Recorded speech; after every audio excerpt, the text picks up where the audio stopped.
हमारे घर पर जब भी कोई बीमार पड़ता तो उसको पीर बाबा के पास ले जाया जाता। हमारे खानदान में पीर बाबा पर बहुत भरोसा था। जब किसी को भी कुछ होता तो रोता रोता जाता और वहाँ से पीर बाबा के यहाँ से हंसते हंसते वापस आता। उस पीर बाबा की एक खास बात यह थी कि वह सिर्फ लड़कियों का ही इलाज करता था। हमारे खानदान की जो भी लड़कियां 18 से कम रहती और उनकी उस वक्त तबीयत खराब हो जाती तब उसको पीर बाबा के पास ही ले जाया जाता। इन सब का इलाज पीर बाबा के यहाँ ही होता था। मैं उस समय काफ़ी छोटी थी और मुझे उस समय समझ नहीं पाता था कि बाबा ऐसा क्या करते हैं कि वो लड़कियां रोते रोते जाती थी और वहाँ से हंसते हंसते हुए वापस आती थी। इसी रात को सोचते सोचते दिन बीतते गए और मैं बड़ी भी हो गई। मैं अपनी पढ़ाई में बहुत अच्छी थी। मेरे घर पर मेरे माता पिता, मेरे माँ 2 साल पहले ही मुझे छोड़कर इस दुनिया से विदा हो गई और इस वक्त मेरी उम्र 16 साल है। मेरे पापा अपने कामों में इतने व्यस्त हैं कि वह मुझे पर ज़्यादा ध्यान ही नहीं दे पाते थे। एक माँ की कमी का एहसास हमेशा होता था मुझे, क्योंकि मैं जवान हो चुकी थी और जवानी में माँ का साथ कितना ज़रूरी होता है मुझे धीरे धीरे एहसास होने लगा था। मेरे पापा कामों में इतना व्यस्त होने के कारण मुझ पर ध्यान नहीं दे पा रहे थे। एक दिन की बात है, पापा उस दिन बहुत लेट आने वाले थे। पापा ने ऑफिस से मुझे फ़ोन किया था कि और बोला था कि आने में बहुत ज़्यादा देर हो जाएगी, बहुत अर्जेंट काम बाकी है। मैं पापा से कहने लगी, पापा आपको एहसास होना चाहिए कि घर पर माँ नहीं है। अब जवान लड़की को अकेले घर पर कैसे छोड़ सकते हैं। मुझे डर बहुत लग रहा था। फिर पापा ने कहा, जल्दी आ जाऊंगा बेटा, दरवाज़ा अंदर से बंद करके रखना। इतना बोलकर पापा ने फ़ोन रख दिया। मैं आंख बंद कर सोने की कोशिश कर रही थी। पापा का इंतज़ार करते करते रात के 10 बज चुके थे। आसपास के आवारा लड़कों की शायद इस बात की खबर लग गई थी कि आज पापा देर से आने वाले हैं। तभी मेरे घर के आसपास इधर उधर मंडराने लगे। मैं खिड़की से उन्हें देख लिया था। तब मैं खिड़की अपनी बंद कर ली। मुझे उस दिन बहुत डर लग रहा था। मैं कंबल ओढ़कर सोने की कोशिश कर रही थी। तब मुझे कुछ आवाज़ सुनाई दी। ऐसा लगा कि सामने वाली दीवार से कूद कर कोई गेट के अंदर आ गया। मैं बहुत घबरा गई थी। मुझे कुछ समझ में नहीं आ रहा था कि मैं क्या करूं। फिर से मैं फटाक से उठी और दरवाजे के पास आकर वापस मैंने चेक किया कि दरवाज़ा अच्छे से बंद है कि नहीं, और खिड़की खोलने की हिम्मत नहीं हो रही थी। मैं खिड़की के पास ही खड़ी थी, लेकिन कुछ देर के बाद खिड़की खोलकर मैंने देखना चाहा कि कौन है बाहर। फिर जैसे ही खिड़की खोली उस वक्त तो कोई नहीं था। तभी थोड़ी देर के बाद मेरे पापा की आहट सुनाई दी। पापा बोल रहे थे, बिटिया रानी, शायद पापा की आने की खबर उन आवारा लड़कों को लग गई थी, तभी लगता है वो वहाँ से भाग गए, इसीलिए मुझे दिखाई नहीं दिया। पापा जैसे ही कमरे में दाखिल हुए मैं उनके गले लगकर रोने लगी। पापा ने कहा, क्या हुआ बेटा, क्यों रो रही हो। फिर मैंने पापा से कहा, कुछ नहीं हुआ पापा। पापा बोल रहे थे, इसमें डरने की क्या बात है बेटा, आसपास सब हमारे पड़ोसी है और पड़ोसियों से डरने की क्या बात है। मेरे पापा इन पड़ोसियों पर कितना भरोसा करते हैं, लेकिन यही पड़ोसी कुछ देर पहले दीवार के ऊपर चढ़कर अंदर दाखिल हुए थे। यह पापा को कैसे बताती मैं। फिर मैंने पापा से कहा, पापा आज पेट में बहुत दर्द हो रहा है। फिर पापा ने कहा, कल सुबह होते ही मैं पीर बाबा के पास तुमको ले चलता हूँ। मैंने पापा से कहा, पापा मुझे पीर बाबा के पास नहीं जाना है, आप मुझे डॉक्टर के पास ले चलो। पापा ने पीर बाबा पर बहुत अंधविश्वास था। जब मैं छोटी थी तभी भी मेरे पापा मुझे वहीं ले जाते थे। अब मैं 16 साल के होने के बाद भी जब मेरे पेट में दर्द इतना है तभी मेरे पापा वहाँ पर जाने की बात करते हैं। मुझे बिल्कुल भी अच्छा नहीं लग रहा था। मैं जाने के लिए बिल्कुल भी तैयार नहीं थी, लेकिन पापा के ज़्यादा बोलने पर मैं चलने के लिए तैयार हो गई थी।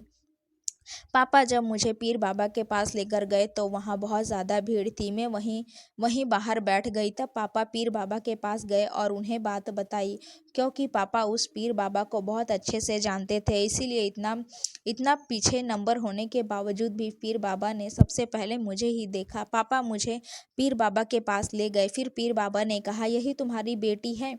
पीर बाबा ने कहा, हाँ यह मेरी बेटी है। फिर पीर बाबा ने कहा, तुम 5 साल की उम्र में इसे ले आए थे ना।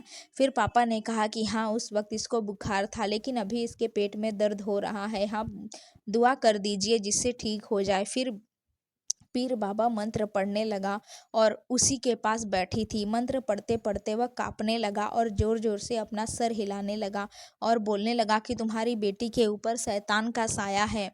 फिर मेरे पापा घबरा गए और बोले कि क्या बात कर रहे हो पीर बाबा ने कहा, इस शैतान को भगाना होगा, इसके लिए तुमको 1 महीने तक झाड़ फूँक करवाना होगा और जब तक झाड़ फूँक होगा कोई भी इस लड़की से मिलेगा नहीं, कोई बातचीत नहीं होगी इस लड़की से। मेरे पापा तैयार हो गए, लेकिन मैं सोच रही थी कि पापा यह कैसे कर सकते हैं, अपनी बेटी को पीर बाबा के हवाले कैसे कर सकते हैं, इतना अंधविश्वास क्यों कर रहे हैं पापा। फिर मुझे अलग कमरे में ले जाया गया और फिर कुछ देर के बाद एक नौकरानी खाना लेकर मेरे लिए आई और खाना खाने के लिए बोल रही थी। खाना खाते खाते मैंने उस नौकरानी से पूछा, पीर बाबा मेरा इलाज कब करेंगे? तब उस नौकरानी ने कहा, सुबह का वक्त मर्दों का है और रात का वक्त महिलाओं का इलाज पीर बाबा रात को ही करते हैं। यह सुनने के बाद मेरे पैरों तले ज़मीन निकल गई। मुझे कुछ गलत होने की आशंका होने लगी। फिर कुछ देर के बाद पीर बाबा मेरे कमरे में आ गए। कमरे में आने के बाद पीर बाबा ने कहा कि मेरे पास बैठो। फिर मैंने पीर बाबा के पास बैठ गई। फिर पीर बाबा मंत्र पढ़ने लगा। मैं पीर बाबा के होठों को ही देख रही थी कि पीर बाबा क्या बोल रहा है। यह देखकर पीर बाबा ने मुझे रोका और बोला कि तुम अपनी आंखें बंद कर लो। जब झाड़ फूँक किया जाता है तब आंखें बंद कर लेना चाहिए। शायद पीर बाबा यह चाह रहे थे कि मैं उनको ना देखूं कि वह क्या कर रहे हैं। फिर मैं पीर बाबा के कहे मुताबिक अपनी आंखें बंद कर ली। फिर पीर बाबा मंत्र पढ़ने लगे। मंत्र पढ़ने के बाद वह एक फूंक मारे और फिर बाहर चले गए। फिर बाबा रोज यही करते। फिर पीर बाबा के बारे में मैंने जो सोचा, मैंने पीर बाबा के बारे में गलत धारणाएं बना रखी थी। पीर बाबा तो बहुत अच्छे हैं, बहुत अच्छे से फूंक मारते हैं, कुछ गलत नहीं करते। देखते ही देखते 1 महीने बीत गए। फिर 1 महीने बाद मेरे पापा मुझे लेने के लिए आए थे। मैं बेसब्री से पापा के आने का इंतज़ार कर रही थी। मैं पापा उस पीर बाबा की आवाज़ सुन सकती थी। मैं दरवाजे पर कान लगाई थी कि क्या बात कर रहे हैं। तो फिर पीर बाबा ने पापा से कहा कि तुम्हारी बेटी एक आशिक के साथ भाग गई है, वह यहाँ पर नहीं है। इतना कहा ही था। यह सुनने के बाद तो मेरे पैरों तले ज़मीन निकल गई। मुझे समझ में नहीं आ रहा था कि पीर बाबा झूठ क्यों बोल रहा है। मैं तो कमरे के अंदर बंद थी। फिर पापा ने कहा कि मेरी बेटी ऐसी नहीं है, मेरी बेटी ऐसी नहीं कर सकती। फिर थोड़ी देर के बाद मैंने कमरे का दरवाज़ा खोला और एक आदमी आया और उसके हाथ में इंजेक्शन थी। उसने मुझे इंजेक्शन लगा दिया। मैं पापा को आवाज़ देना चाहती थी, मैं यहीं हूँ, लेकिन इंजेक्शन लगने के कारण मैं बेहोश हो गई। मुझे कुछ याद ही नहीं रहा। फिर जब मुझे होश आया तब मैं एक अलग ही कमरे में थी। शायद पीर बाबा मुझे अगवा करने के बाद अपना ठिकाना बदल दिया था। मैं यहाँ से निकलना चाहती थी, लेकिन इधर उधर जब देखी भागने की कोई जगह नहीं दिख रही थी। फिर थोड़ी देर के बाद पीर बाबा आ गया और मैं गुस्से में इतनी भर गई कि मैंने सोच लिया था कि पीर बाबा कुछ भी मेरे साथ गलत किया तो उसको आज मैं नहीं छोड़ूंगी। फिर पीर बाबा आते ही मेरे साथ ज़बरदस्ती करने लगा। मेरे पास में ही रखे एक फूलदानी से उसके सर पर मारा। फूलदानी से चोट बहुत तेज लगी थी उसे। उसके सर से खून निकलने लगा था। मैं तुरंत वहाँ से भागने लगी। उस वक्त उसके चेले वहाँ पर नहीं थे, वह अकेले ही था। इस बात का फ़ायदा उठाकर मैं वहाँ से निकल जाना चाहती थी। मैं आगे की तरफ नहीं भागी क्योंकि आगे की तरफ गेट पर पहरेदार थे। मैं पीछे की तरफ से भागना चाहती थी। पीछे एक खिड़की थी, वहीं से कूदकर मैं निकली और वह रास्ता जंगल की तरफ गया। मैं भागते भागते सड़क के किनारे आ गई। उस वक्त रात काफ़ी हो चुकी थी। इंजेक्शन लगने के कारण मुझे चक्कर आ रहे थे और मैं उस रोड पर ही गिर गई थी। फिर उसके बाद जब मुझे होश आया तो मैं अपने आप को अस्पताल में पाया। अस्पताल की नर्स ने मुझे बताया कि तुम रोड पर बेहोश हो गई थी। मैंने से कहा कि आप मुझे बता सकती हैं कि मुझे वहाँ कौन लाया? तब उस नर्स ने कहा कि तुमको यहाँ पर एक आदमी ले आया था। उस आदमी ने बताया कि तुम रास्ते पर बेहोश हो गई थी। मैंने उससे कहा कि मैं उस आदमी से मिलना चाहती हूँ। फिर उस नर्स ने कहा कि वह बाहर ही बैठे हैं, तुम इनसे मिल सकती हो। मैं फटाक से उठी। सामने के पास युवक था जिसकी उम्र लगभग 24 की होगी। उस युवक ने मुझे बताया कि तुम रास्ते पर गिर गई थी। मैं वहीं से अपने घर जा रहा था। जब मैं देखा तो तुम अस्पताल ले आया। मैंने उस युवक को शुक्रिया अदा किया और फिर उस युवक ने कहा कि तुम इस हालत में कैसे हो? तब मैंने उसे सारी बातें बता दी। तब उस युवक ने मुझे कहा कि अच्छा हुआ तुम बच गई। फिर मैंने उस युवक से कहा कि मुझे पापा के पास जाना है, पता नहीं मेरे पापा किस हालत में होंगे। तब वह युवक मुझे अपने पापा से मिलाने घर ले आया। तब मैंने जैसे ही घर में दाखिल हुई, मैंने देखा पापा चारपाई पर पड़े थे, उनके सर में चोट लगी थी और मुझे देखते ही रोने लगे और कहने लगे कि मैं तुम्हें उस दलदल में ढकेला है, मुझे माफ़ कर दो, मुझे पीर बाबा पर अंधविश्वास नहीं करना चाहिए था। बस युवक ने कहा कि आप दोनों बाप बेटी कितना रोओगे, चलो चलते हैं, पीर बाबा के खिलाफ कंप्लेन करेंगे। फिर मेरे पापा, मैं और वह युवक पुलिस स्टेशन पहुंचे। पीर बाबा के खिलाफ एफआईआर दर्ज हुई और उसके बाद पीर बाबा और उसके चेले को गिरफ्तार कर लिया गया।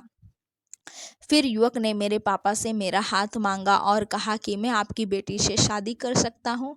मेरे पापा खुश हो गए और 2 साल बाद मेरी शादी नितिन से हो गई। नितिन और मैं अपनी ज़िंदगी खुशहाल जी रहे हैं। मैं पापा को छोड़कर नहीं गई, मैं पापा के घर में ही अभी रह रही हूँ। उम्मीद है दोस्तों आपको ये कहानी ज़रूर पसंद आई होगी। कहानी पसंद आई है तो वीडियो को लाइक और शेयर करना ना भूलें और ऐसी ही कहानियाँ सुनने के लिए हमारे चैनल को सब्सक्राइब ज़रूर करिए और नोटिफिकेशन बेल को ऑल करना ना भूलें, जिससे आने वाली हर वीडियो की अपडेट सबसे पहले आपको मिले। थैंक्स फॉर वॉचिंग दोस्तों।